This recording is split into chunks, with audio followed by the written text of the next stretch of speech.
You've most likely seen my guest on the hit web series Atop the Fourth Wall, where bad comics burn. He goes under the name Linkara, and he rips apart bad comics old and new, and also comes across quite a few adventures while doing so. He has a robotic sidekick, a magic gun, a giant spaceship, and a sassy old lady nobody seems to understand named Fat Grandma. He starred in the channel Awesome Anniversary movies, Kick-Assia, Suburban Nights, and To Boldly Flee. And if I got any of that continuity wrong at all, I'm sure he'll let me know. Please welcome Louis Lovhaug. How are you, sir? I'm doing just fine. But to correct you right off the bat, Yeah, go ahead, bring it on. Fat Grandma is not really my character. At least I don't really count her as my character. Well, when I ask someone for a cameo, I ask you. I don't usually go to Phelan. But the thing is, I really do count Fat Grandma as their character, who I'm just acting out because I would have never in a million years done Fat Grandma on my own. You are, in fact, a vessel for Fat Grandma that one day will be passed on to another. The spirit possesses me. That's how, in the fan art we want to see out there of her slapping Mussolini. That's the thing that ended up on Twitter. People wanted to see Fat Grandma slapping Mussolini with sass. If nobody has done that yet, somebody get on that. Someone did. I think one person did, but it's always nice to see dictators get slapped. So keep going with it. Like go the full range, full axis of evil. The name Lovhaug. Mm-hmm. That must have gotten you a lot of friends in school. Oh God, yes. That was a fun elementary school experience. You love hogs. You love hogs. It's Norwegian. Ah. It honestly is. It's Norwegian. It means leaf hill. It means what? Leaf hill. How does it feel hill to of have leaves? How does it feel to have a name that not only sounds that way but carries so much dignity? Obviously. It does. Well, technically, my first name Louis means warrior, at least well-renowned warrior in several cultures. So basically, I'm the warrior on the hill of leaves. So that works in that regard. Wow, that actually does come together much better than Louis Lovhaug. Yep. Though I think my parents named me after a Supreme Court justice. I can't remember which one, though. If I recall correctly. They told it like years and years ago. It was probably the one named Louis. It probably was. You're one of the few people I know who openly acknowledges that you have a huge ego. You're very, very open with that. Oh, God, yes. And yet, knowing that, I know you're a very cool guy. You're open to making fun of yourself, and you're wonderful with your fans. Where do you feel is the place where it could lose balance or could actually benefit you? Because it seems to benefit you great. Well, I don't know if the ego itself benefits me other than just having a lot of confidence. But the thing is, here's what's happened to me in the past. Back a long time ago, well, I say a long time ago, 10, 12 years? My God, I feel old even though I'm not.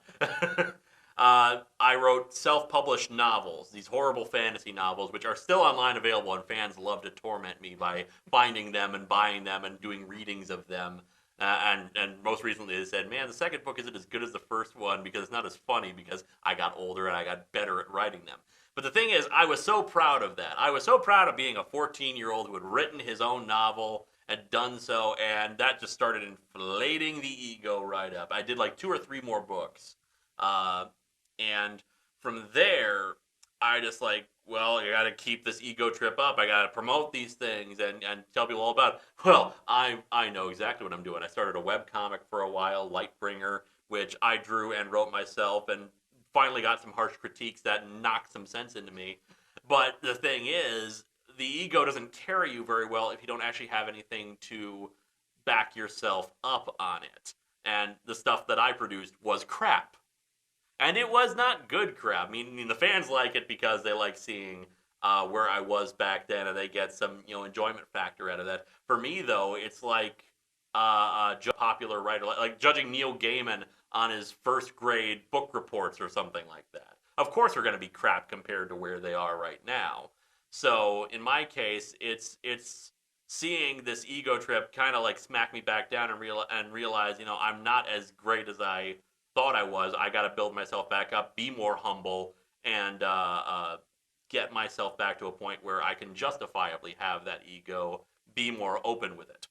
As somebody who also kind of acknowledges that he has a big ego, and has feared having that take over me. I think something you sort of mentioned is that the failure can actually make you realize that, wow, when I fail it really hurts, but when I'm good, I know not to take it too much for granted. And if anything, when you do succeed, you feel better.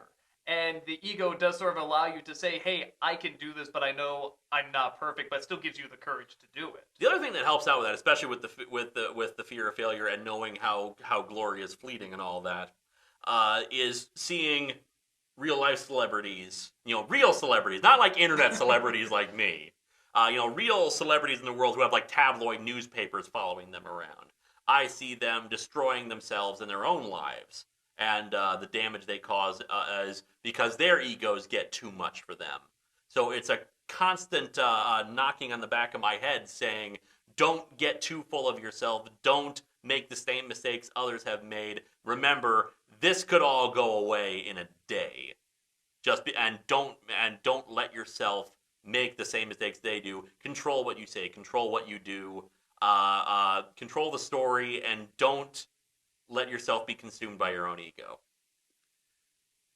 Probably the most obvious question I could ask: why comics? Because there are so many other forms of media out there that people get into, and it seems you started getting into it at a time where they're certainly known, but weren't as huge as they were now. You seem to get on just before that really big peak of the comic book movies and sort of this return to this comic explosion. I got into comics in the late 90s, early 2000s, which was several years after the speculator boom, which for those of you at home who don't know what that is, it's when comics were suddenly being bought up mostly for collector's value rather than any like enjoyment out of the story. Suddenly comics were popular because, well, this I could sell this years from now and I'll put my kids through college. We have like holofoil covers, and in this issue someone dies, and in this issue someone dies, and number 0 and number 1/2, number .73, and just all these special things that are supposed to be special. And of course, if everything's special, nothing is. And that's what happened. The reason why comics like Action Comics #1 or Detective Comics #27 are so expensive these days because there's not very many copies of them left. And if there's a million copies of Blood Gun number 3/4, then who cares? You don't need that. I got into comics around the time when Marvel was starting to recover from its bankruptcy. DC was doing really well creatively. It was a good time for comic books because the stories were pretty much the best they had been in a long time. Image had started to shed its own image of being the company that Rob Liefeld helped build with lots and lots of over-muscled, snake-spined women, and suddenly we have like actual stories being told, and this is the great independent market that you can go to and have a shot about getting into the bigger industry.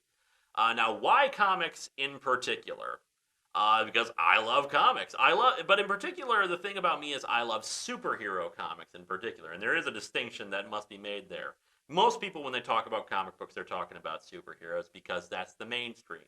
If there's one thing that is considered the American comic book, it's superheroes in general. That's what has overtaken the market. And there are plenty of other comics out there from indie publishers. You got your slice of life, you got your sci-fi, you got your fantasy, you got everything under the sun, but the only ones that sell in any great numbers are superhero stuff, at least in the USA. In Japan, where manga is popular all over the place, they have all genres are pretty much popular across the board.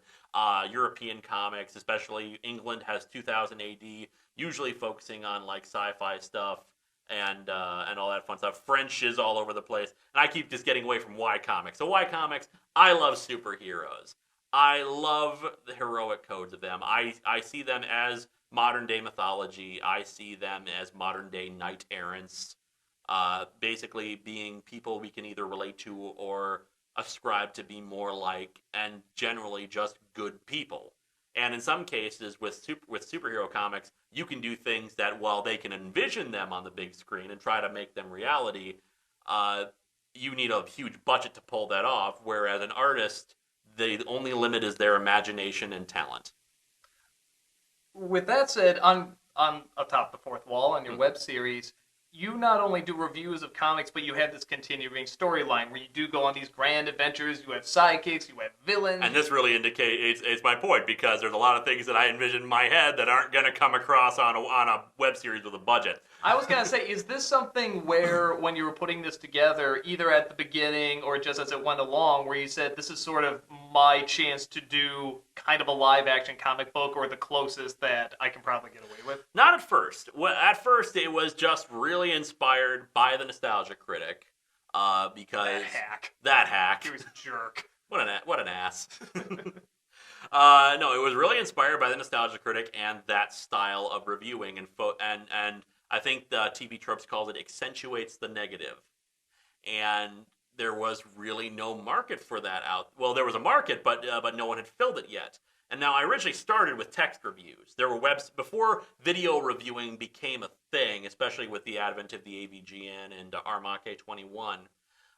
Most people were doing text reviews of movies and TV shows. And in particular, inspirations there were the Agony Booth, Jabutu's movie reviews, B-Movie Planet, just a bunch of places that were doing like long recaps of movies and adding their own humorous content to it. And I decided, well, I could try to do this with comic books, because I know I have a good passing knowledge of comic history, and I know plenty of bad comics out there, so I can start reviewing that. And after a while, it was fun, but it was time-consuming to write up all these things, and I wasn't getting any money out of it, so they became less frequent. I started off weekly, went to monthly, and then once in a blue moon.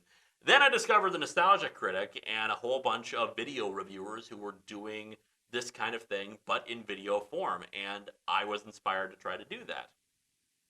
So in terms of starting off a story, no, it was just I saw a creative enterprise that could potentially make money. I mean, I didn't expect to start off and like get rich quick, because a lot of people do. From what I hear.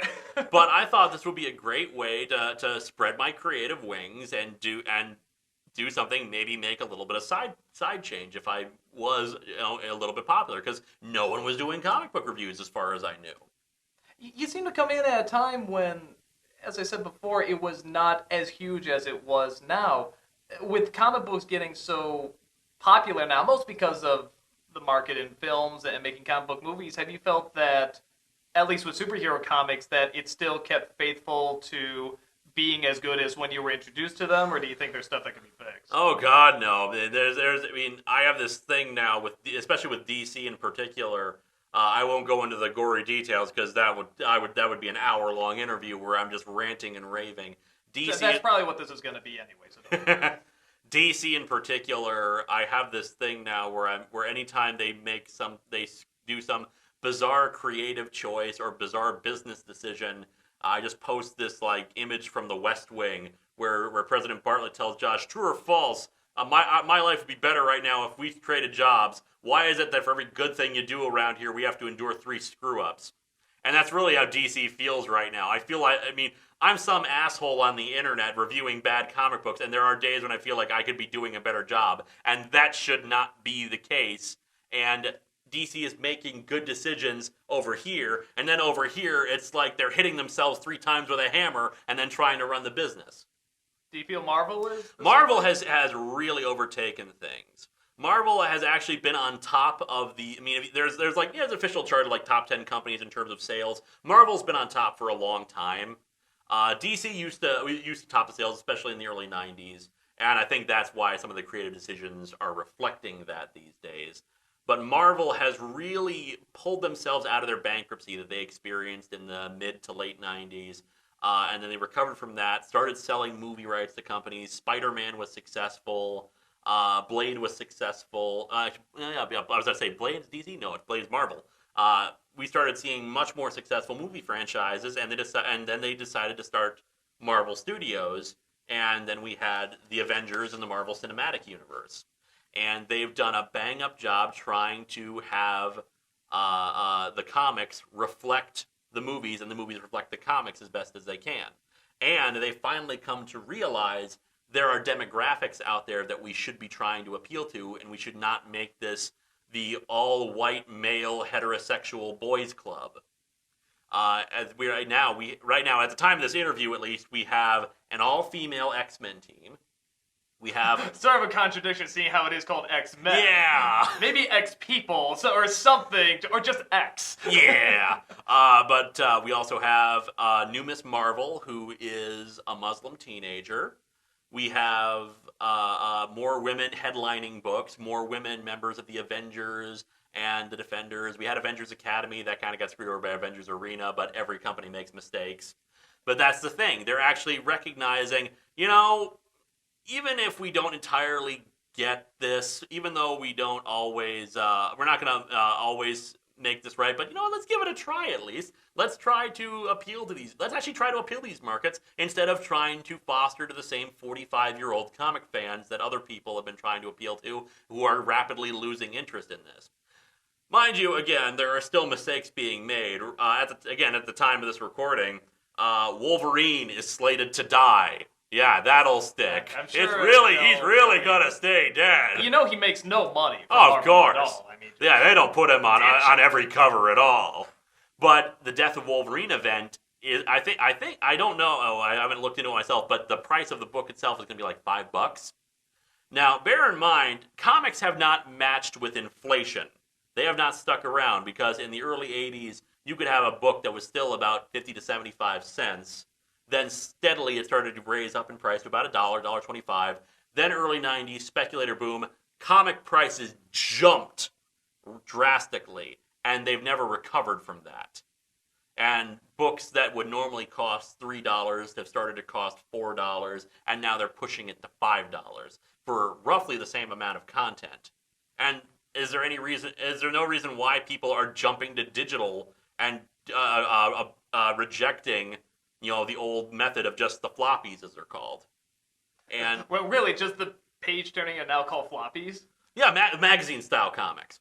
Because because there's a difference. You have floppies, which are the single issues. Then you have trade paperbacks, which are collections of like 6 to 10 issues or so. And some people have said, well, I'm going to stop reading the monthly stuff and just go over the trades, because all the books are written for the trades anyway. There's less self-contained books out there. There's not something you can just just an individual comic you can just hand to someone and get them interested in it, because it's, part 3 of a story or something, of a 6-part storyline. And the storylines themselves are not following like a 3-act structure, because they're being stretched out longer and longer than they should be. They're written for the trade, as it's called. Now, of course, ton about really bad comics. You've seen some of the worst. Of course, gotta ask, what is the absolute worst that you have seen, whether you reviewed it or not? It used to be this comic that I still want to remain secret, just because I'm still on the fence about it. It was this comic from Image. I still won't want to say the name of it, but it was really bad. It failed in everything, in story, in character, in artwork, in writing. It just was an icky book from start to finish. Could you give us a time period of when it came out? 90s. I'm pretty sure 90s. If not that, early 2000s. But I'm more and more moving towards Frank Miller's Holy Terror as the worst comic book I've ever read. The artwork is atrocious. The message is against everything I believe in. It's very racist, or at the very least, even if you want to say, well, he doesn't actively say all Arabs are evil. At the very least, it is very bigoted towards Islamic people, at the very least, and equates them all as terrorists. Now, you mentioned Miller. And I reviewed it for my 300th episode. I was going to say, you reviewed Miller stuff countless times, practically, even of a section called Miller Time, just dedicated to making fun of just him in general and what a crackpot he can be sometimes. Is there ever this fear that you're going to run into one of these people you talk bad about, whether it be a Miller or a Liefeld or any of those people? There's always that fear, but I have little fear of actually meeting them in person. Really, I fear more that they're going to try to send like a cease and desist letter against the videos, which I think I should be probably fine just for the legal reasons. But at the same time, I don't want to like cause a stink, because some of these people, especially Frank Miller, he's crazy. He's cray-cray. He is made. But that's perfect. So if he comes after you with legal action, he'll be like, and this is my lawyer, a crab. And he would just have No, like, but he's not. He's not that kind of crazy. He's the kind of crazy who rants about conspiracy theories and all that. But he probably has. But he still works in Hollywood, so it's possible he has like legitimate lawyers who aren't crazy and can probably and if they wanted to, could probably shut down a video. Lawyers so good they can make crazy sound sane. Yeah.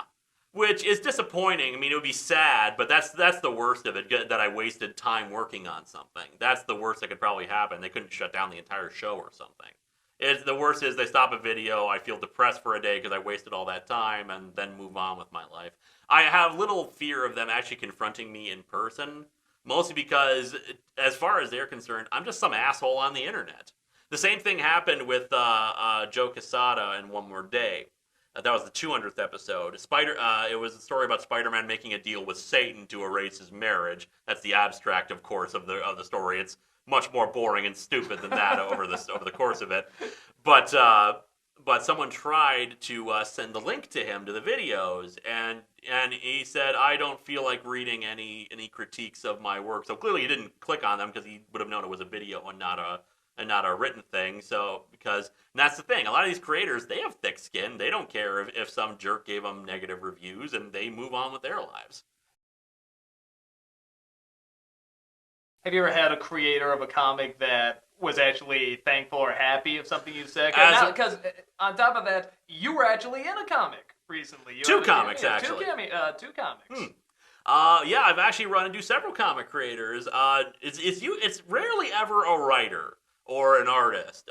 In this case, the ones that always pop out in my mind, I think, was an artist who helped work on Dark Knight Strikes Again as like a letterer or a color or something, and that was a case of friend of a friend had heard, who had known it. But the more direct one I had was Nightcat, the cover artist for Nightcat, which was a comic from the mid-'90s about Marvel trying to promote a new singing superheroine, and they had a tie-in woman who would go around to conventions, and they released an album to accompany it. It was crap. But the cover artist was very liked the review because I was very complimentary to the cover, because the cover was really good. It was this nice painted style, and he used his actual cats in it, just as models in it. But otherwise, yeah, I've appeared now in 2 comics, just as a cameo. One was an issue of a Sonic comic, and of course the creators' names escape me. I feel very disappointed. I feel very ashamed that I don't remember their names, but I've had minor communications with them. I might do something with them later on, just because they've offered. And the other one was a larger cameo in My Littlest Pet Shop, I think is what it is. I keep wanting to call it My Little Pet Shop. I know, because of the pony thing. Yeah, The Littlest Pet Shop, which both the artist and the writer are fans of my show, and they just stuck me as a background cameo, talking with a woman who has red hair, so Obscurus Lupa claims that it's her. And it's just me like smugly looking, hey, comics. And they both sent messages to me letting me know, hey, we drove this and we were big fans of your show, and they sent me a signed copy of it. And I was like, that's wonderful. That is glorious. I love these people who know that most of the time I usually try to avoid attacking the character of the people who create stuff. I mean, I will call them idiots sometimes, but usually I reserve that for people who just make really boneheaded writing mistakes that they should know better about, especially if I keep seeing a repeated pattern of their work. But otherwise, I try not to attack their moral or ethical centers or them as a person. Frank Miller I'll gladly do, because he's a racist, homophobic, sexist asshole.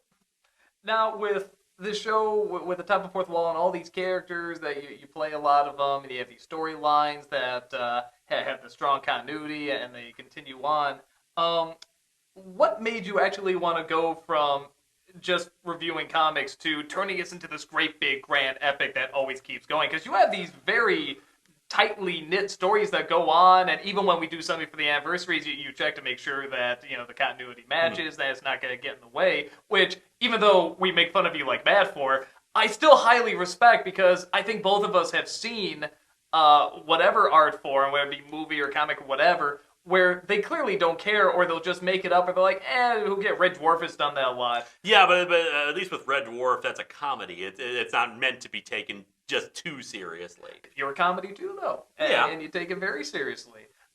There's definitely the sense that you try to keep it very controlled. How did it go from just reviewing comics to this really long, grand storyline?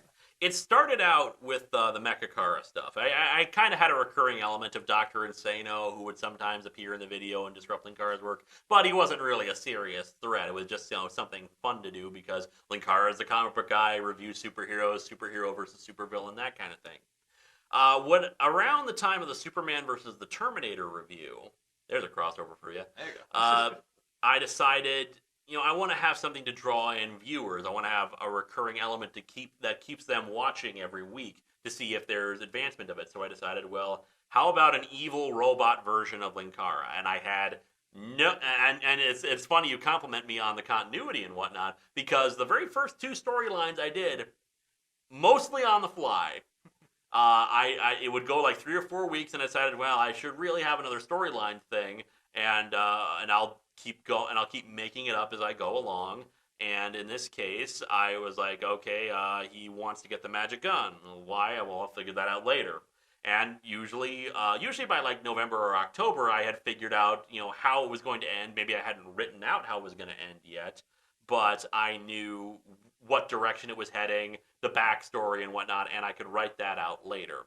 So it started out just as a way to get viewers more invested and more interested, and they seem to have really become invested. I recently tried to run a poll, had to stop the poll early, unfortunately, but got about 2,000 responses. And of that, only about 16% did not care for the storylines. That's pretty good numbers, I would say. I used to think it was a half and half, but more people these days are watching the storylines than not, it would seem. I bet they just complain really loudly, though. No, not as much anymore. I do remember a comment back in the day. It had been like 2 months since a storyline episode, because when a storyline ends, I take a break to plan out the next one, relax a bit, so I don't have to do lots and lots of intense filming, especially for fight scenes and whatnot. And this guy went off on a tirade about, I hate your show, and I hate, because you have the storylines. God, why do you include all this story crap? Why do you keep doing this? And I would remind you, this episode did not have any storyline elements in it. And it had been 2 months since I had done a storyline episode. He just brought this up right the hell out of nowhere.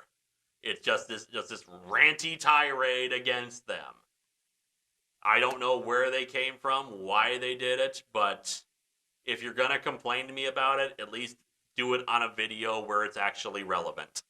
Do you find that you're obviously very good with your fans, you respond to a lot of your fans, I've seen you at conventions where you're very strong about no matter how long the line is, we will get through them all, we will sign everything. I mean, you're very, very dedicated.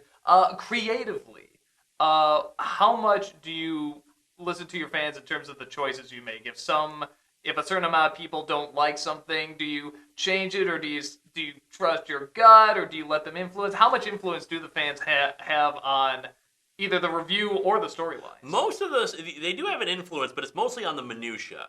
It's not on the overall direction of the storyline, except for maybe, oh man, that's a good idea, I'll write that down for later. But most of the time, they affect like backstories and names for things that I try to come up with, but they have better names for. For example, Dr. Linksano.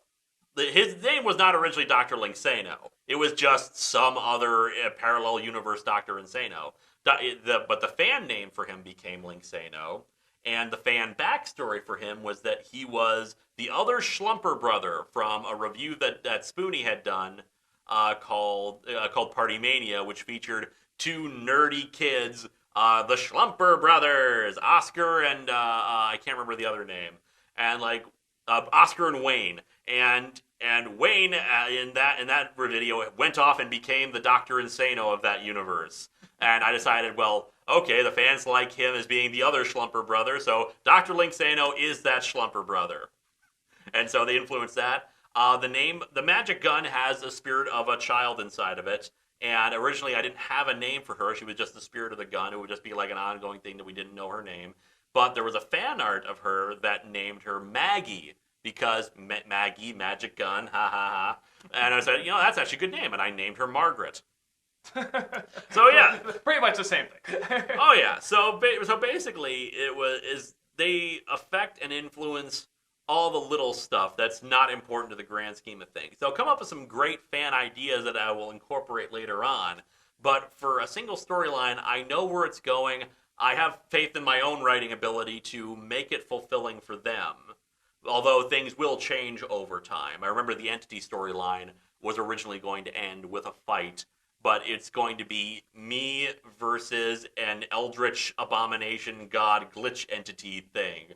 So it's one of those things where, I could fight it, or I could not look like a Mary Sue and be killing this thing, and no fight would be satisfying after all the build-up, so let's try something different with that. Twitter, Facebook, all sorts of social media, again, you very much interact with your fans. But again, both of us have seen people who have also gotten lost in that and sort of let the fans decide what their emotions will be and decide everything. What do you think is best in finding that balance of communicating with fans but not letting them rule your life necessarily either? The fans, in the end, really are my bosses, in my opinion anyway. Because without their views, I couldn't be doing what I'm doing.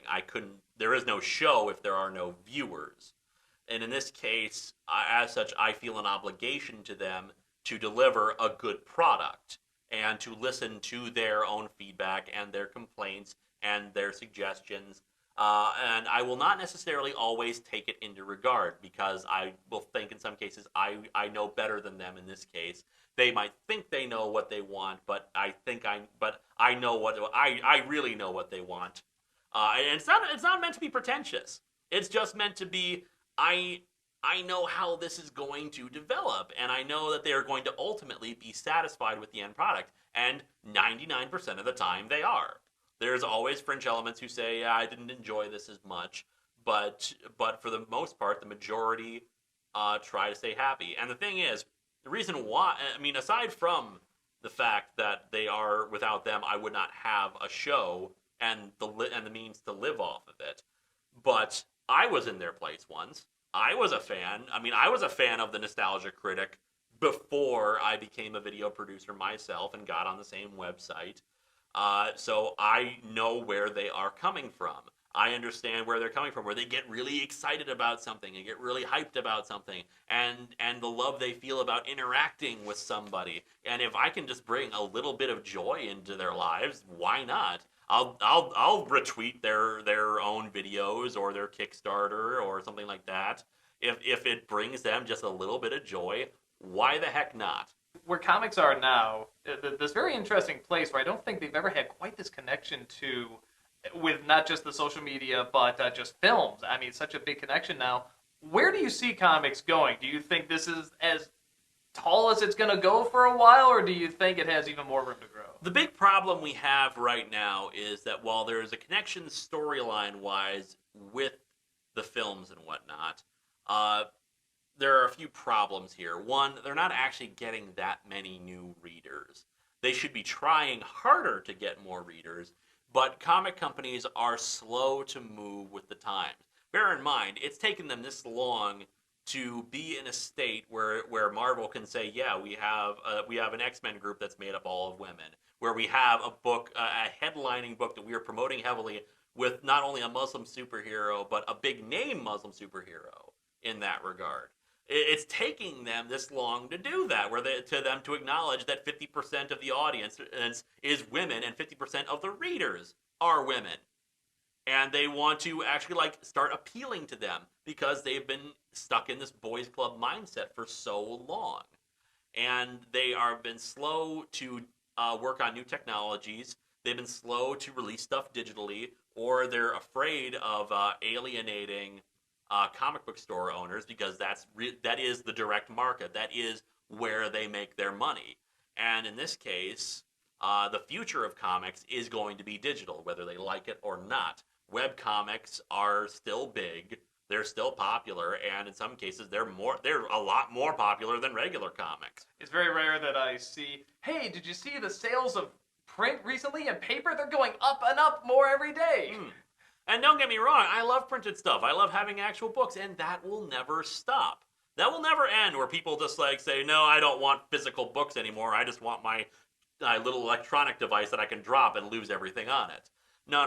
That's never going to change. But the thing is, they need to be willing to embrace the new technologies out there for digital distribution. And if that means creating original content strictly digital, so be it. And going back to that, DC makes one good decision, then 3 bad ones. A good decision they made recently was that they announced an all-digital Wonder Woman book with like top name talent. And I'm like, yay! Why the hell wasn't this here 3 years ago? I like to end every interview with the same 2 polar opposite questions. And the first one is, what is the toughest thing you have ever had to go through, whether it be personal or professionally, and how did you get through it? Toughest thing I've had to go through. I lead a pretty charmed existence, I must say. Toughest thing I've had to do, hearing any kind of mass disappointment from people. It happens, not very often, but I do hear disappointment from fans sometimes where I just honestly, they feel I've let them down, and it makes me feel depressed too, because like I said, I feel they are my bosses. They are the ones who I could not do this without them. And if I ever see that kind of thing, I just want to be like, well, is there anything what can I do now in the future to do better with that? And that's really how I try to work through these kind of things. I suppose in terms of personal life and whatnot, losing Justin Juario was pretty hard hitting for me. My mom likes to say that I'm pretty good at bouncing back after bad news or something really hits me. And it's true, but it hurts, and there's constant reminders of little things like that. And, best thing I can offer is life moves on. You can't just keep focusing on it for the rest of your life. You have to be willing to move on because there's so much more to do the next thing around the corner. And that's probably what helps me do it. The fact that the show must go on. I must get that episode out on Monday. And finally, what is the proudest thing, whether it be professional or personal, that you feel you've ever done in your life? Anytime I get an email from someone telling me, you have made my life better. I was in a dark place for this time. Watching your show helped me. You made me laugh on days where it seemed like nothing could make me laugh. I always love to tell this story. Not necessarily a story, but this basic quote, because people sometimes ask me, how do you deal with all the troll hate that happens around you? You get people who say your show sucks, your show is horrible, you're not funny, you stretch too much for jokes, I hate everything you do, all that kind of stuff. How do you deal with that kind of stuff? How do you deal with someone telling you you'll never be as popular as the Bee Gees? That's a real comment, by the way. How do you deal with that? I have a job that allows me to be creative, allows me to work from home, allows me to set my own hours. I get to work with an awesome group of people who are smarter than me, who I am proud to call my friends. I am dating someone beautiful and wonderful who loves me, and I love them back. I have a great apartment. I have a great job. I have a great life. And people tell me that I have made their life better. What the hell is a troll going to say that's ever going to top that? This has been Lewis Lovhaug, and this has been Shut Up and Talk. Thank you. Now this is the part where we can talk a little bit, and I'm going to say something really funny. That wasn't actually that funny, no. Yeah, no, it was. Shut the hell up. It's really funny. I'm being much funnier than you, right? Oh, yeah. Whatever. Hey, I think I'm the real smile, funny smile, one. smile. Yeah. Let's see how funny it is. I'm never being on this talk show again. I don't want you. Okay.